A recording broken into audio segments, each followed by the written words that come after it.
Obsession అని కొత్త English cinema మే 28న ఇండియాలో రిలీజ్ అయింది. అంతకు 2 వారాల ముందు అమెరికాలో రిలీజ్ అయింది మే 15న. సినిమా చూడడానికి కారణం ఏమంటే ఇండియాలో రిలీజ్ అయ్యాక ప్రతి ఒక్కరు సినిమా గురించి మాట్లాడడం మొదలుపెట్టారు. చాలా బాగుంది, అద్భుతం అని చెప్పారు. సో తీరా చూస్తే అప్పుడు నేను ట్రైలర్ చూశాను యూట్యూబ్లో. ట్రైలర్ ఎలా ఉందని చూస్తే ట్రైలర్లోనే మనకు స్టోరీ మొత్తం చెప్పేసారు. ఏదో ఫ్యాంటసీ ఎలిమెంట్ ఉంది, కొద్దిగా హారిఫైయింగ్గా ఉంది సినిమా. దానికి తోడు ఈ సినిమాని తీసింది $1 మిలియన్ బడ్జెట్లో తీశారు. అంటే 1 మిలియన్ అంటే మన కరెన్సీలో 10 కోట్ల బడ్జెట్.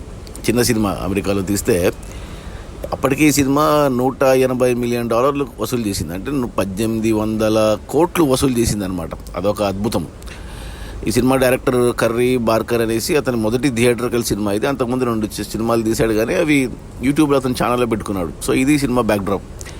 ట్రైలర్ చూస్తే సినిమాలో అదే ఉంది. ట్రైలర్లో ఏముందో సినిమా రన్ టైం కూడా తక్కువే, 1:45 నిమిషాలే ఉంది సినిమా. ఇంగ్లీష్లోనే ఉంది, ఇంక వేరే ఏ భాషలో లేదు. సినిమా చూస్తే మనకు ట్రైలర్ చూస్తున్న వాళ్ళకి ఇంకా చెప్పాల్సిన పని లేదు ప్లాట్ ఏంటి అనేసి. చిన్న ఫ్యాంటసీ ఎలిమెంట్ ఉంటుంది. హీరో కోరుకుంటాడు, దానివల్ల హీరోయిన్ విచిత్రంగా ప్రవర్తిస్తుంటుంది, అంతే సినిమా. ఏమీ లేదు, అంటే సింపుల్గా ఉంది సినిమా స్టార్టింగ్లోనే మనకు హీరోయిన్ అంటే ఇష్టపడము కానీ చెప్పడానికి ధైర్యం చాలకపోవడము, అందుకు కోరుకోవడము, ఆ కోరిక ఫలించి హీరోయిన్ ఇంకా ఏమంటారు చిత్రంగా ప్రవర్తిస్తూ ఉంటుంది. ఇంకా అవి అలా సీన్లు చేసుకుంటూ వెళ్ళిపోయారు అంతే. నేను విన్నదాన్ని బట్టి, ట్రైలర్ చూసిన దాన్ని బట్టి ఏదో అనుకున్నాను కానీ బట్ ఇంకంతే సింపుల్గా ఉంది సినిమా. ఇంకా దాని నుంచి హీరో ఎలా బయటపడ్డాడు, క్లైమాక్స్ ఏమైంది అనేది సినిమా సింపుల్గా ఉంది. పెద్ద ఏమీ లేదు, ఇంత వీళ్ళు చెప్పినంతగా హారర్ ఎలిమెంట్ కానీ లేకపోతే హారిఫైక్ కానీ పెద్దగా ఏం అనిపించలేదు. నాకు ఓకే అనిపించింది.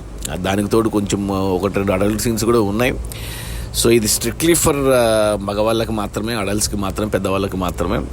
ఎవరైనా హారర్ ఎలిమెంట్ లేకపోతే కొంచెం టెరిఫిక్గా, కొద్దిగా సస్పెన్స్ఫుల్గా, కొద్దిగా భయపడుతూ సినిమా చూడాలి అంటే చూడొచ్చు. నా రేటింగ్ వచ్చి 2/5. ఆ అమ్మాయి హీరోయిన్ ఎవరో కానీ చాలా బాగా చేసింది. అంటే ఈ సినిమాలో దయ్యాలు లేవు, మేకప్లు లేవు, ఏమీ లేవు. అయినా సినిమా కొద్దిగా అక్కడక్కడ భయపడుతుంది అనమాట. కేవలం మనిషి బిహేవియర్ వల్ల, ప్రవర్తన వల్లనే మనకు భయం కలిగిస్తుంటుంది. ఏమంటే ఇది సూపర్ న్యాచురల్ ఎలిమెంట్ ఉంది కాబట్టి, అంటే ఫ్యాంటసీ ఎలిమెంట్ ఉంది కాబట్టి ఏదో జస్ట్ టైంపాస్కి అలా చూడాలనుకుంటే థియేటర్లో. యాక్చువల్గా June 2కి ఓటీటీ రిలీజ్ ఉన్నింది ఈ సినిమా. కానీ సినిమాకు వస్తున్న కలెక్షన్స్ అన్ని దేశాల్లో ఓటీటీని కూడా పోస్ట్ పోన్ చేశారు. మళ్ళీ ఎప్పుడు వస్తుందో ఓటీటీలో తెలియదు. నేను ఓటీటీకి వచ్చాక చూద్దాం అనుకున్నాను కానీ ఇక చూసేసాను. సో నేనైతే రికమెండ్ చేయను ఎవరికి.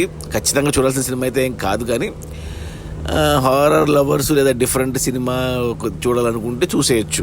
నా రేటింగ్ వచ్చి 2/5. అది అబ్సెషన్. Okay, bye.